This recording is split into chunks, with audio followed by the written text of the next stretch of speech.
Hello বন্ধু, কি হয়েছে? ফোন দিলা হঠাৎ করে? তোমার মন খারাপ? তোমার মন খারাপ তুমি আমার কাছে বলবা না পাগল।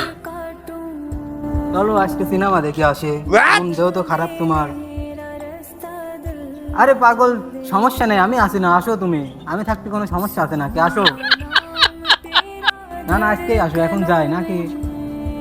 আচ্ছা, বের হও। नाम तेरा धड़कनों में। আরে ইমরান, হ্যাঁ ভাইয়া। কারোর সাথে কথা বলতেছিল মনে হচ্ছে। আর ভাইয়া বলেন না, আমার এক বন্ধু আছে না, ওর নাকি অনেক মন খারাপ আজকে, তাই আমার কাছে ফোন দিয়ে অনেক কথা বললো। তাই আমি একটু বললাম যে মন যেহেতু খারাপ, চল যখন সিনেমা দেখতে আসি। বোঝেন নাই বন্ধু, এই জন্যই। আমি পাশে দাঁড়াইছিলাম, দেখলাম কথা বলতেছে, কি যেন সিনেমার কথা হচ্ছে। তোমার বন্ধুর মন খারাপ, আর হয়তো তোমার কাছে একটু মন ভালো থাকার জন্য হয়তো একটা উপদেশ চাইছে। আর সেই প্রেক্ষাপটে তুমি বলছো যে আসো আমরা মনটা ভালো করার জন্য আমরা সিনেমা দেখে আসি বা মুভি দেখে আসি। আসলে এটা আমাদের জন্য একটা খুবই দুঃখজনক বিষয়। সেটা হচ্ছে যে আমরা মানুষকে সৎ কাজের আদেশ দিতেই পারি না।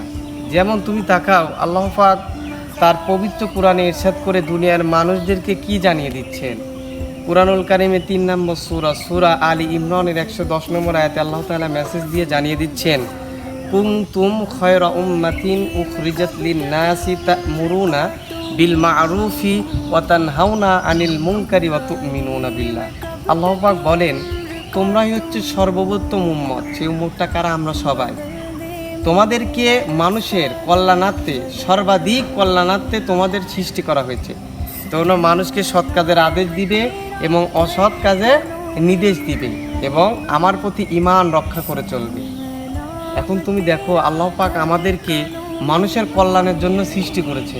আমার দ্বারা যেন মানুষের কল্যাণ হয়। তোমার বন্ধুরা যখন তোমাকে ফোন দিল যে আমার মন ভালো নাই, তোমার অবশ্যই বলা উচিত ছিল যে মন ভালো নাই, বা ও না যাইতে চাইলেও তুমি তার কাছে গেলে, যায় ওকে 2 রাকাত নামাজ পড়াইলে বা মসজিদে নিয়ে যাইলে বা ভালো একটা নির্দেশন জায়গায় ঘুরতে নিয়ে গেলে, আল্লাহর পথে ওকে স্থাপিত করলে, তাহলে মানুষকে সৎ কাজের আদেশটা দিলে, তাহলে অবশ্যই তুমি এর প্রতিদান কিন্তু পাইবে। এই জন্য আল্লাহ পাক বলছে মানুষকে সৎ কাজের আদেশ দিবে, অসৎ কাজের বাধা প্রদান করবে। তাহলে তুমি যে ওকে এই উপদেশটা দিলে, এটা কি সৎ কাজের উপদেশ দেওয়া হলো? আসলে আমি বুঝতে পারি নাই ভাই। এটা কিন্তু সৎ কাজের উপদেশ দেওয়া হলো না। আর আল্লাহর প্রতি ঈমান রক্ষা করে প্রতিটি মানুষকে চলতে হবে।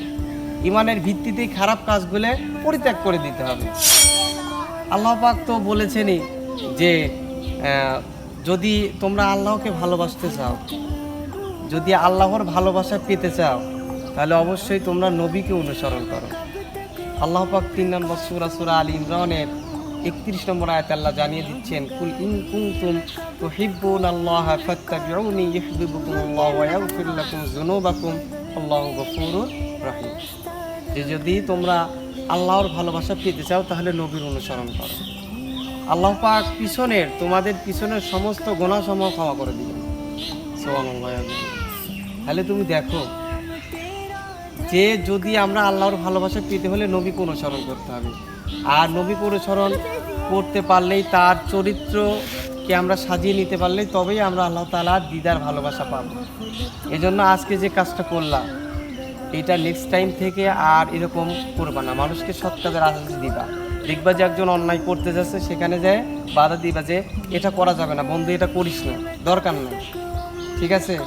আর যে কোনো কাজ আল্লাহর ভয়ে ছেড়ে দিবা, যেগুলো হারাম কাজ। অল্প কিছু আনন্দের জন্য ঈমানটাকে বিক্রি করে দিবা না, ঠিক আছে? মনে থাকবে আজ থেকে। ভাই সমস্যা নেই, আমি বুঝতে পারছিলাম না ভাই, আমি বুঝতে পারলাম।